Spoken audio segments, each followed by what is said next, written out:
The number of enterprises in the marketing agency industry in the United States increased by 12% annually between 2017 and 2022.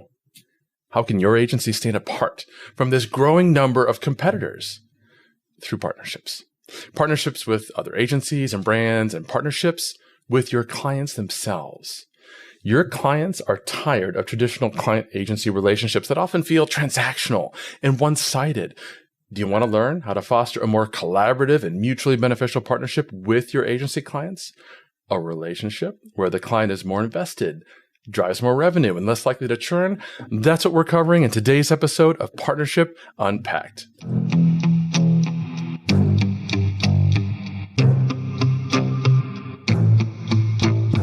This is Partnership Unpacked, your go-to guide to growing your business through partnerships quickly.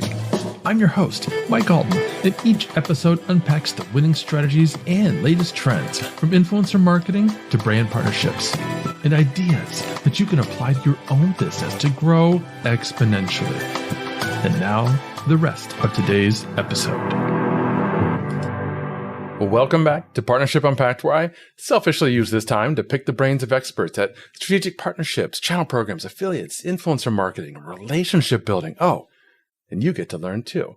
Subscribe to learn how you can amplify your growth strategy with a solid takeaway every episode from partnership experts in the industry. I'm Mike Alton, and I'm here in the home office in St. Louis. And now, when it comes to partnerships, there are a lot of different kinds and flavors, as evidenced by all the different topics we cover on this show. There are partnerships with influencers and affiliates, integrations with technology partners, co-marketing initiatives with brand partners, mergers and acquisitions, and of course, today's topic, client partnerships. And yet, when I often hear from brands who want to partner with me, that's really just a euphemism for sell to me. Should you really talk to your prospects and clients about partnering with them? What should that look like? Well, that's what Dale Wilson is here to help us with. Dale's an online marketing professional combining leadership, analytical, and organizational skills for the performance marketing agency AdQuadrant, focused on guiding the agency and its partners toward mutual benefits. Hey, Dale, welcome to the show. Hey, Mike. Love that intro. Thank you. Yeah. Great to have you. And let's kind of just set the stage, please, and just tell us about AdQuadrant and what is your role exactly there? Sure. Yeah. So 20 years myself in the industry with 4 years at AdQuadrant. This is technically a second career for me. I would say that AdQuadrant is, I think, in my experience, a relatively unique agency. I've spent a fair amount of time at various agencies, at platforms, things like that. And to go back to something you just said, I feel like a lot of agencies often kind of sell the idea that they're going to, be an extension of the marketing team at the brand or with the client. But I don't know that it's always been accomplished. And I think AdQuadrant does, in my experience, a phenomenal job at accomplishing that. So let's talk about that. Let's pull that apart a little bit, because I want to know the exact kinds of challenges that your clients and your partners are facing and how those are actually solved through partnership.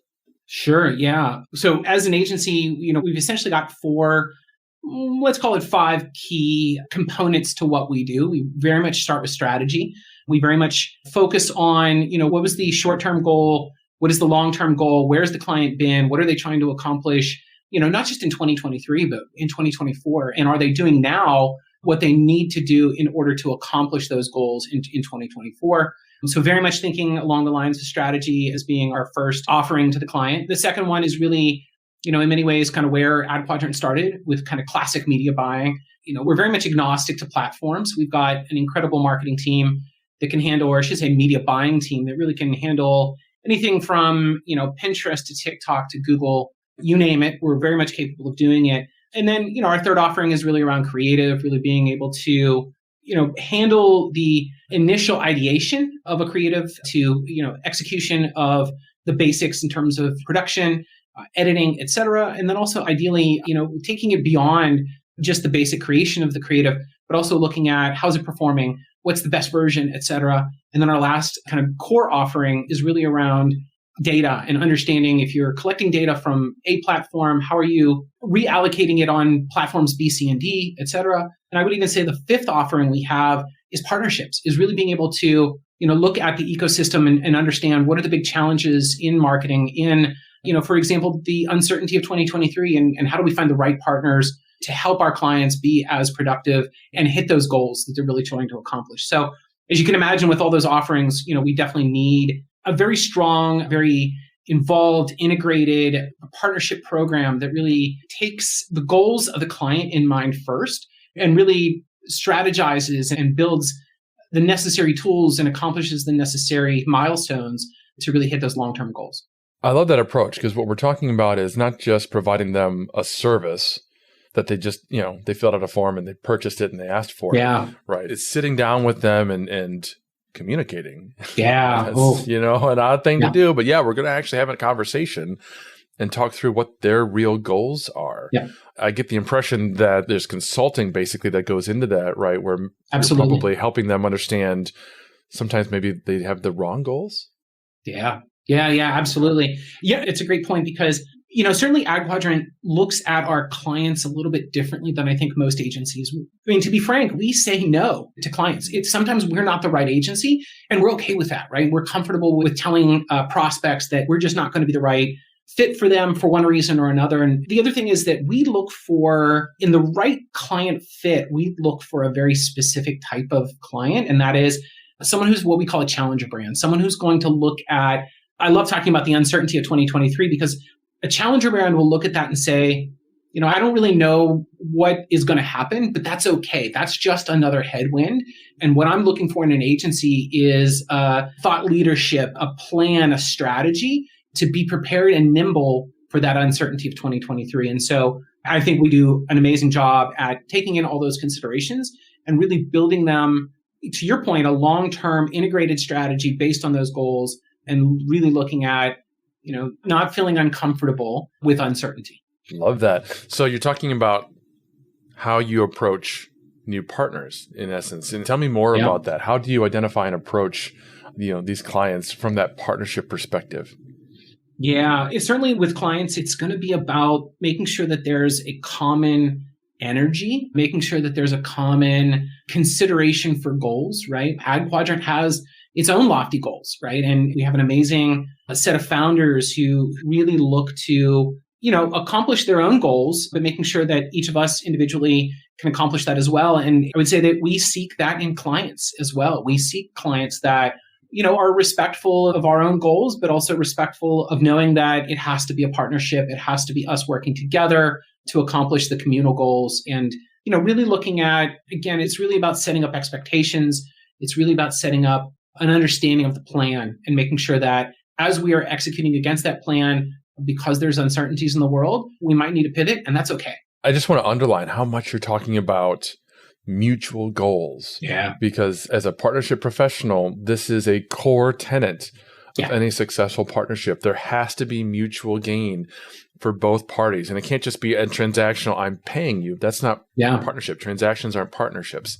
There has to be a mutual understanding of the goals and mutual agreement that we're moving in the same direction to achieve those goals. And I'm going to ask you to share some details in a minute because some of you watching and listening might need a little more context to understand what we're talking about. But before I do, I want to have you unpack for a second how you actually measure the ROI from these kinds of partnerships. Because like you said, this is a different tact than many other agencies take. We work with thousands of agencies at Agorapulse, and most of them, and there's nothing wrong with this, but most of them are transactional. They have a suite of services that they offer their clients, and that's what they do. And the ROI there is obvious. They spent a certain amount of hours marketing, selling, and then providing the services, and they got this revenue in exchange, and boom, simple math. How are you doing it differently? Yeah, I'm going to talk a little bit about kind of how we not just think about partnerships with clients, but this expands into partnerships with other agencies, SaaS partners, tech partners,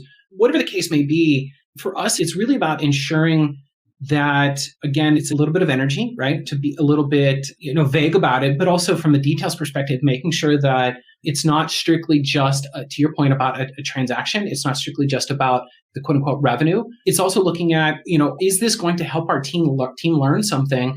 Is this going to be a situation where our team is going to be better at what they do after they've started the work, after they've done some of the work? That's also a really important consideration for us. Are we going to be a better agency that is going to provide better services to all of the future clients that we engage with. That's absolutely something to be taken into consideration. Are we going to grow? Are we going to be able to grow with the brands that we work with? Those are all really, really important things to us because that ultimately keeps our team engaged, right? When our team sees their own personal growth, they just, take it a little bit personal, and that's a good thing. I love that qualitative approach. I've got a similar approach to the summits that I run every single quarter. Some of the partners and the speakers that we bring on, they're there because they have a tremendous audience that they're bringing. But some of them, I just know the content. Yeah. Delivering is going to be amazing. So we're talking about ROI. We're talking with Dale from Ad Quadrant. Let's hear from the CMO of Agorapulse on another channel that you may be missing an opportunity to measure ROI. It's the Arc de Triomphe. Can you imagine if you're in charge, if you're the CMO of marketing Paris? What are your main channels? Wow, there's the Arc de Triomphe. There's the Eiffel Tower. There's the Louvre. Those are your channels you're going to use to drive tourism dollars in. Okay, now, but you're not the CMO of Paris. In fact, you're the CMO of your company, product, service. So what are your main channels? Well, I'm going to guess they're things like pay-per-click, maybe trade shows, events, maybe content. Those are all pretty predictable, right? Let me ask you this question. Are you treating social media as a main channel? By the way, only 1.8% of you today measure social media and can prove an ROI in that investment. HubSpot and Gartner say social media is the #1 channel to invest in this year. Are you doing it? If not, I can tell you why. You're not doing it because you don't have the tools, you don't have the mentality, and that's okay. We've got you covered. You change the mentality, we'll give you the tool. Agorapulse tracks all the ROI for you. One place to manage all your social media activity, your #1 channel. Change your success. Treat social media as a channel, one CMO to another. My name is Daryl.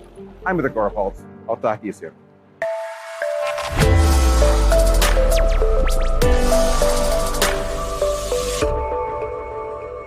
All right. Now, Dale, you shared some high-level perspectives of how you approach clients and partnerships. Could you share with us some specific examples of some of the partnerships that you've led? Why were they successful? Maybe some of the challenges that you had to overcome through those partnerships.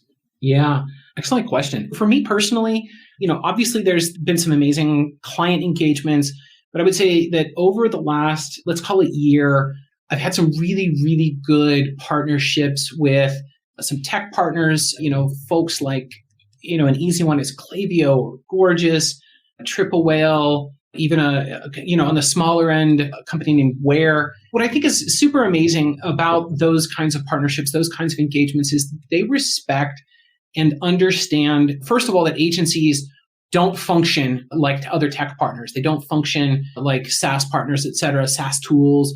They really function a little bit differently. And then even within that, Ad Quadrant is not your average agency. And so, when they're able to understand that and kind of it allows for us to more deeply engage and have a better partnership because the expectations become appropriate and we can really own that long term. We can really engage with that kind of deeper conversation that really makes a more fulfilled engagement for both sides. Cool. So for the agency owners that are going to be listening to this and they're thinking, okay, I should develop more partnerships with my own clients, what recommendations would you share for them when they're trying to foster these kinds of partnerships? Yeah, excellent question. The first thing is that, look, Ad Quadrant can't be everything to everybody, right? So we have to understand that there are going to be folks out there that are going to have perspectives and opinions that are going to be different, that are going to help us. Ad Quadrant has this amazing phrase. We like to think about it as looking around corners for our clients, right?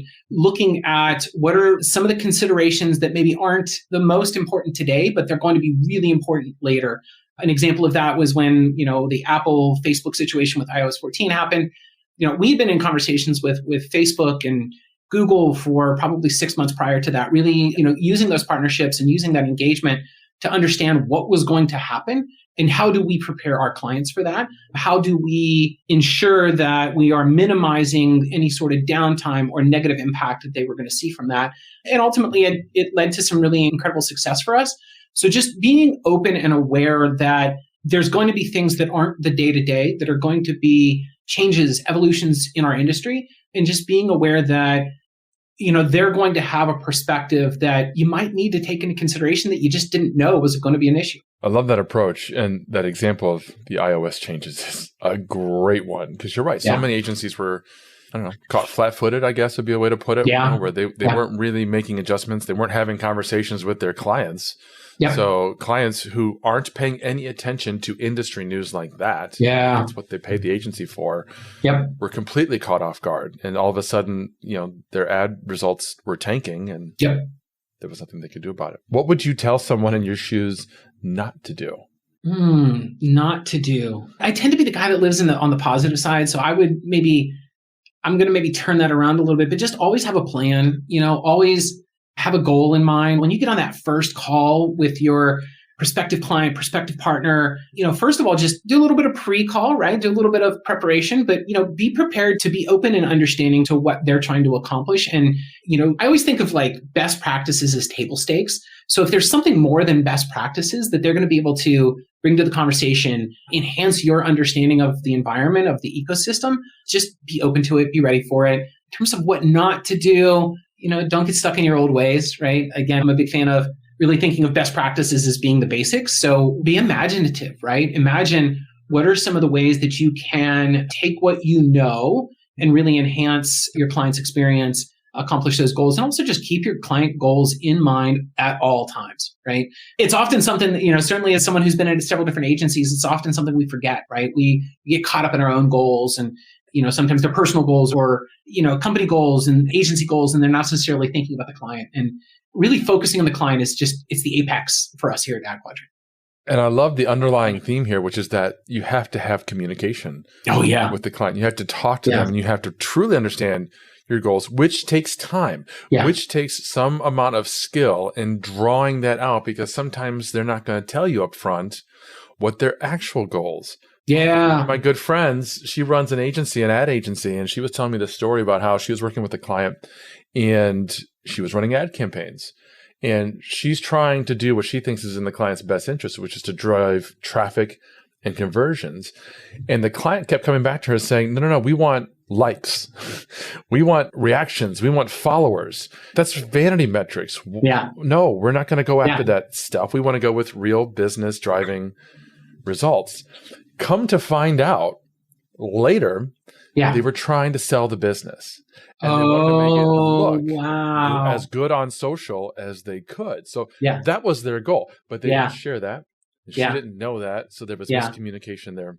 Amazing. Yeah. It's amazing that you say that, because we're very much focused right now on thinking about lifetime value, right? And thinking about what's going to be the right audience to engage with, the right ads at the right time in the right place, and all of those things that are important. But at the same time, though, also understanding like what really truly drives lifetime value. And in some ways, some clients might actually have an ecosystem established where, to your point, a like might actually drive the right kind of audience that's ultimately going to drive the right kinds of transactions, that's ultimately going to drive the best lifetime value for them. So just have those conversations, right? And don't be afraid to be told that, what you think is the right goal might not be the right goal, and that there might be something more out there. Yeah. So that's a great story. What a great story. Now, my last question for you is my favorite question. I ask this of all my guests, and I don't know how anyone's going to respond, but for fans of the show, this is the question I'm going to ask, and everybody ends up coming along the same line. But how important have relationships been to your career, Dale? Oh man, literally everything, personally and professionally. Relationships, partnerships, it's everything. Super good examples. Probably 7 years ago-ish, worked at another agency.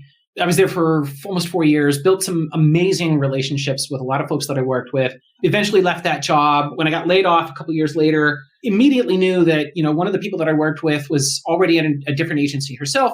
Immediately reached out to her. And because we had a good relationship, because we had a good partnership in terms of business, she brought me on at that agency. We now work together again, but at even a third agency, right? So I think that's a phenomenal example. Another good example is a friend of mine, she was in an agency, actually the same agency that I was talking about earlier. She left to go to Google. Eventually, she was part of the massive layoff that happened a couple months ago. And now she and I are working together to figure out what her next goal is, right? What's her next big movement in life? Is it agency life? Is it working at Ad Quadrant? Is it something different? So I think that's a really good example of partnerships and working together, getting to know each other, getting to understand each other's goals and how we can accomplish them together.